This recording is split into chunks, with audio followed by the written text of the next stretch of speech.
that starts with war ends with death.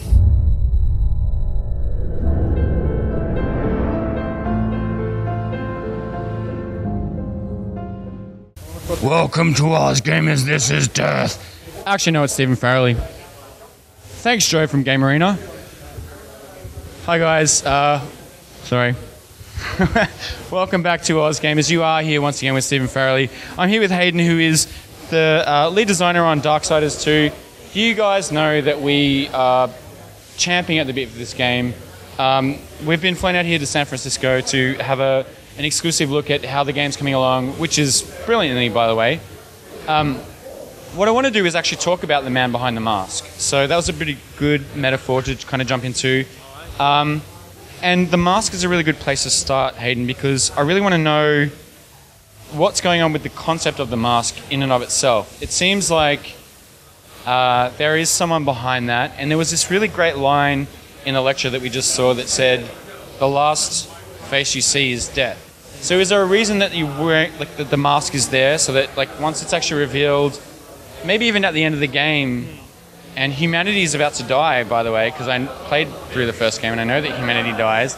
So we as players, are we subjectively, you know, once the mask is revealed, does that mean that that's the apocalypse? Are you guys going to release the game at the end of 2012 as some kind of Mayan joke?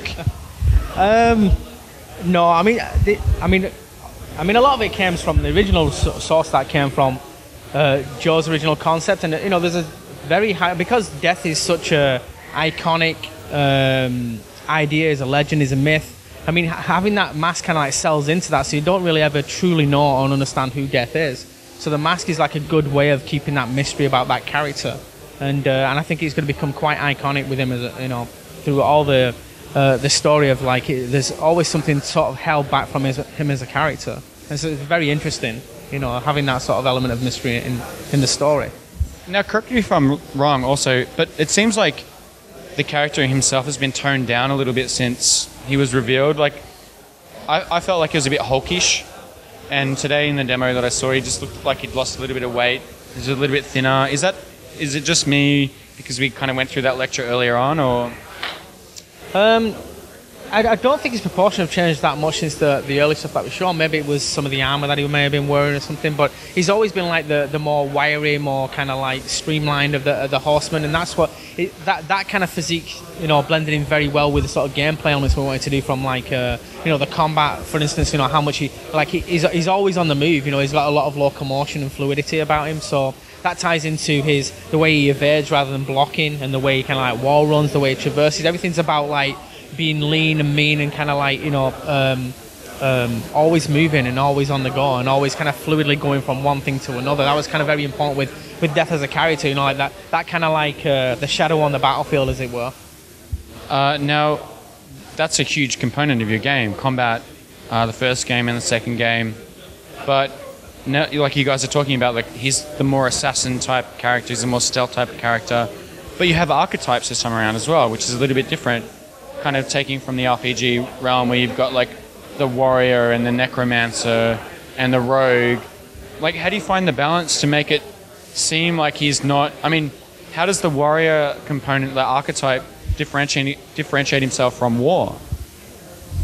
Well, the core things that make Death, like the way he moves around the environment, the way he moves around in combat, them are always core to Death as a character. You can never actually change those core pieces of the character.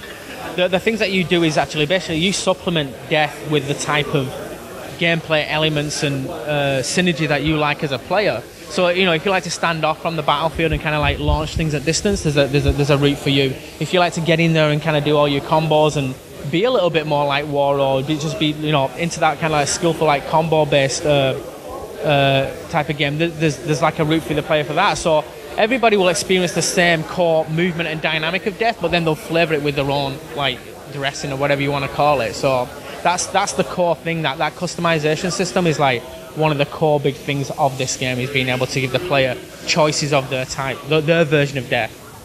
So how has that shaped the way that you guys have kind of foundationally created the enemies for this particular iteration, because the first game kind of had this hierarchy, you know, and it was pretty obvious from a gameplay perspective and a design perspective that you start small and you end up big. So you fight a mini boss and then he becomes just a regular enemy later on, and they all had different ways to beat them, and certain types of attacks didn't work specifically. But if you have all these archetypes, like, are there specific enemies that need you to play a certain way, or how does that work for you guys in terms of, I guess, just creating a balance so players feel like they're always in control? Yeah, well, there's never a point where I think there's say an optional element of the character where you will literally hit a brick wall. You'll just have to deal with it in a different way. You know, if there's for instance, if there's a ranged character that's very hard to get close to, then maybe your Harbinger, you know, your kind of combo set won't be as useful as what it would be using like, you know, your ranged magical set, for instance. So it'll be a little bit more difficult, but there'll never be a point where you get to and go, oh god, I wish I would have got that option. Now I'm kind of like really screwed. So we always make sure that the player's got a route through the game. Now, again, we'll throw things that are magic based, and then we'll throw things in that are very kind of physical based. So the player of either kind of ilk will always have some sort of challenge to kind of overcome. Did you guys find that was kind of withholding for yourselves then, like to kind of add these RPG elements but have to rein them into a certain point so that the player never felt like they were kind of being tied to a specific type of, you know, archetype or a style of play?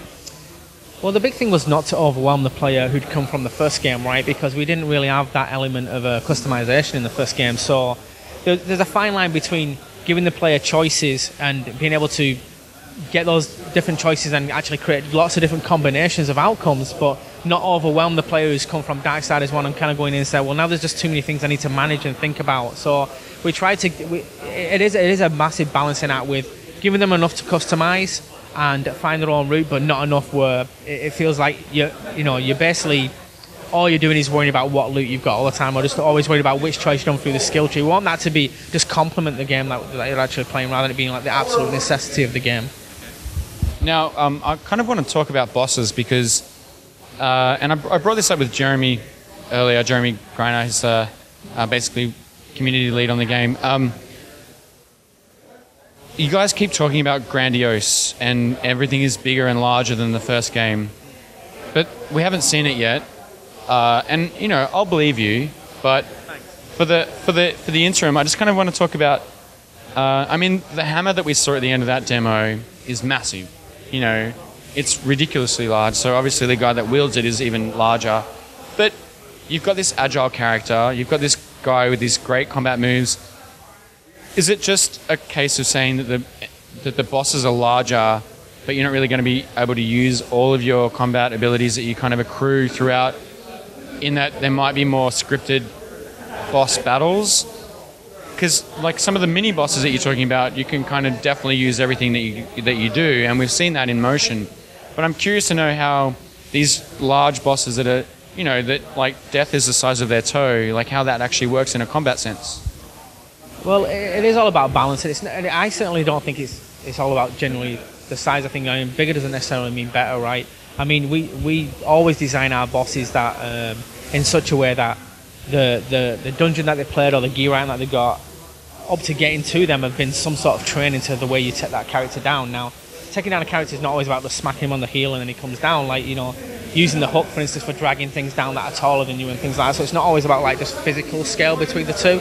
It's about the synergy between the gear items and how they're used in combination to kind of overcome a boss. And our bosses are really kind of nearly like puzzles in a way, like level puzzles. You know, you've kind of learned, you know, A and B in the level, but now to actually open up the weakness on this boss, you're going to need to use A and B, but also create C, which you have to figure out yourself. And I think that's what's kind of makes Darksiders unique as an action adventure. It's that sort of element where there is a sort of a puzzle element and the kind of logical leap that the player has to make on his own based on what he's already played in the game.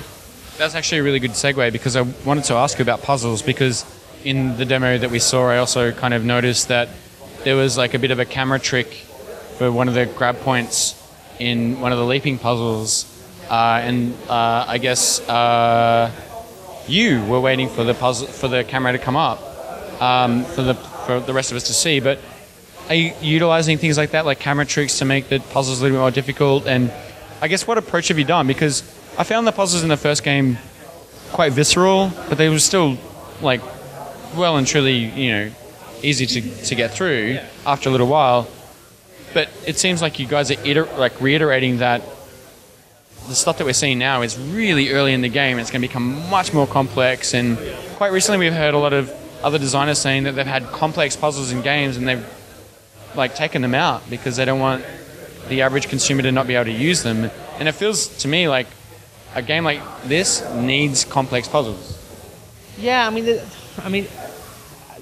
thing about a complex puzzle is, it's what the player has learned to get to that complex puzzle, right? You can give someone a very complex puzzle, but without the right ingredients to understand it, it's like someone giving you, some really hard algebra equations to come up with. Like if you don't really know algebra, it's ridiculous. But or a bunch of ingredients and making a really bad pie or something. Whatever it might be, yeah, pie's a good analogy as well. Like if you never baked the pie and really understand the ingredients to create that pie, then it's going to be pretty much impossible to try and recreate or understand it. But again, we find that's the most difficult bit is trying to give the player those pieces of that ingredient so they can go and just make that pie. Even though it seems very complex from the outside looking in, if you've learned the player right, they should be able to do it. And that's why one of our biggest challenges is to slowly drip feed that conscious development from the player over time. Like you saw me, I was doing a little bit of the wall running on its own, and then I was doing from one wall to another, and then it was like wall run, going around a corner, and then jumping and leaping the hook, using the hand. That's that slow progression with the player is just instinctively slowly kind of adding to that repertoire with them, maybe not even knowing it. It's just okay, now I must need to do this, and slowly over time they just start things that kind of ingrained into the player. So we're gonna have to wrap it up, but one of the things you guys do that no other developer does, or at least some do but don't really talk about it that much, is you do wear your hearts on your sleeves, and it's really, really important that actually exists, because not only does it give a foundation, but it allows you guys to separate yourselves from it as well in creating the unique design that you did with Darksiders. It's very easy to say Darksiders 1 was like The Legend of Zelda or Metroid, but at the same time it was Darksiders, and it had so much character and so much amazing that I think it's it's one of my favorite games. I'm not saying that because I'm on camera, I'm saying it because it's true. So what I want to ask is, what have you guys drawn upon for inspiration this time around? Because the one thing that I can see the most of is Diablo, with the loot system.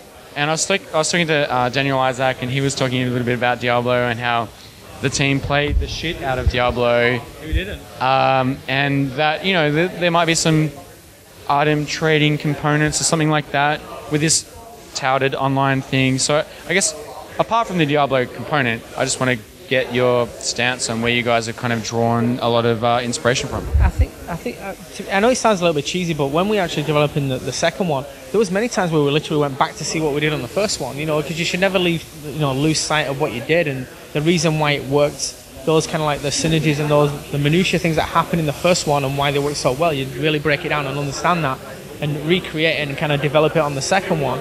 But it's like anything, if you're going to add loot, you look at, how did other games do it? Which ones did it well, which ones did it bad, and why did it do good? And we obviously did our research, and then obviously we drew on things that we've played from in the past, and then we tried to do our spin and say, this is the Darksiders version of that. And it's definitely a fine line when you're doing something like that. But I feel like we've done it in such a way where it feels like there's a hell of a lot of depth, there's a lot of items, and the synergy between the items works really well with those choices. So all I can say is that we draw from what we've played from, what and then you basically add something there that's going to make it feel unique and fits within the gameplay that you're doing, the actual world that you're creating. Okay. Well, I'm sold. I need to see more. I can't wait to see more. My only criticism is that I haven't seen more. So, that's a good yeah. So we'll leave it there. Thanks so much for your time, Hadyn, and thanks for bringing us out here. The game looks great, and I really hope that a lot of people buy it so that you can make Darksiders 3 and 4, and then the fifth game is a co-op experience, which is what everybody's asking for. So, all right, awesome. Thank you very much. Cheers. Yeah, cheers.